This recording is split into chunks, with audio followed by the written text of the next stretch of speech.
Hello, everyone. It's me, your Commissioner Nick, and yes, I'm doing fine after my loss this week, but we're here for another episode of Power Rankings. It is week 2.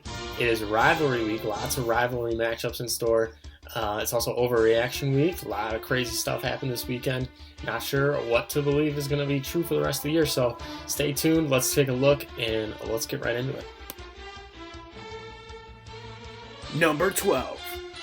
Maybe next year.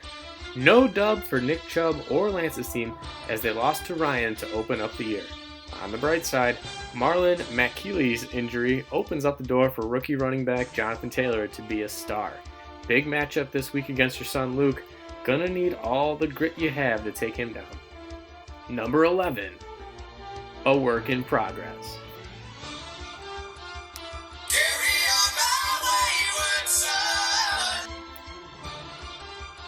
Brad's team looked bad. In fact, they put up very Kittle points. You see what I did there? Ben Roethlisberger even had more rushing yards than Saquon Barkley. That is not good. On the bright side, DK Metcalf had a pretty good game, but all in all, a very disappointing start, but a lot of season left. Number 10, Bad Luck Jerry. 2020 continues to be a crazy year as America's underdog, Jerry, took down Brad's team to move to 1-0. This is the first time in Jerry's illustrious Bad Company history that he is above the 500 mark. Soak that in. The scary thing is, I don't think this team is done here. He's got Lamar Jackson at QB.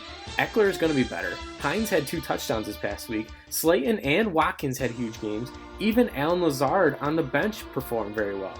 This team is stacked. Keep in mind, this is overreaction week. Congrats on cracking the top 10 though. Number 9. Team Never Lucky. Despite Gosh Jacobs' huge day, the rest of Dan's team stunk. Together, they put up the fewest amount of points in the league and are a shell of the team that they were last year. Hayden Wurst didn't live up to the hype and couldn't pick up the slack after Thomas got injured. And I just got a notification now that he's going to be out for multiple weeks. And now, Allen Robinson is in trade rumors as well? No bueno. Number 8. King of the Hill V2. Luke's team came up short in week 1 but looked pretty good while doing it. Despite his fumbles, Josh Allen and John Brown both looked great together, but this team could have used a little more production from their running backs. Look for this team to bounce back this week and return to Mr. 500. Number 7. The Implication. Wow, big upset and an even bigger fall in the rankings this week for my team. First time I had ever lost in week 1 in Bad Company history. This is also the first time since week 13 of the 2016 NFL season that my franchise has fallen below the 500 mark. That was 1,381 days ago. Things don't appear to be getting any easier either as the Jets placed Lev Bell on the IR today and Mark Stinkrum put up a dud in week 1. Gonna have to hit the reset button here. Number 6. The Process. Ryan's team picked up a big first dub to open up the season. Raheem Mostert picked up Singletary and Scott's Tots slack, while DeAndre Hopkins mightily exceeded my expectations. I feel like you're going to be disappointed in this ranking still, but luckily you've got a chance to prove yourself this week against the mighty Borat. Number 5. Poppy's prized possession. Brophy's squad took down the reigning, defending, undisputed champion in week 1 and put up the 4th most points in the league in the process. Besides no Mixon in the Bears defense, the rest of the lineup played pretty well, especially Mark Mandrews at tight end. Big game this week against the old roomie who is red hot, so good luck. Number 4. Beans eating beans. This is getting ridiculous, folks. After losing week 1 to Hunter, Beans has extended his historically bad losing streak to 16 games. The streak has now covered 3 different seasons. Despite this, Beans still has a very talented team. Although he will not be going undefeated like I predicted, he still has to be considered a major contender at this point. Hopefully, DJ Moore receptions please can get it going. I expect a big bounce back this week. Number 3. When Legends Rise.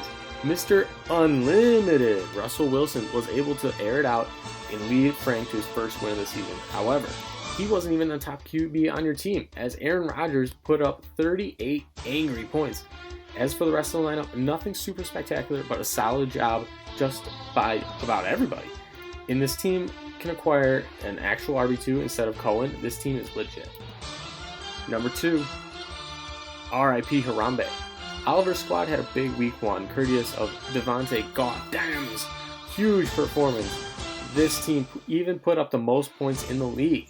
But let me tell you why this team isn't number 1. First off, Chris Carson, despite his 2 touchdowns, only had 6 carries in the game. James Conner re-injured himself, surprise there. And even though Miles Sanders should be coming back soon, Boston Scott didn't have a great day in that offense. Huge game this week against Brother Beans, should be a doozy. And number 1, Borat, very nice. In order to be the Beans, you've got to beat the Beans, and Borat did just that. Huge win week 1 to take down the preseason favorite and quickly move back to a familiar position as last year. However, Ridley's believe it or not, Matt Ryan isn't going to throw 450 yards a game every week, so OBJ and others are going to have to pick up some slack. Let's see how long Borat can remain king of the castle. So let's take a look at some of my predictions. Last week I only went 2-4 with my predictions. So in our first matchup we've got Team Never Lucky, who is currently a slight favorite over When Legends Rise.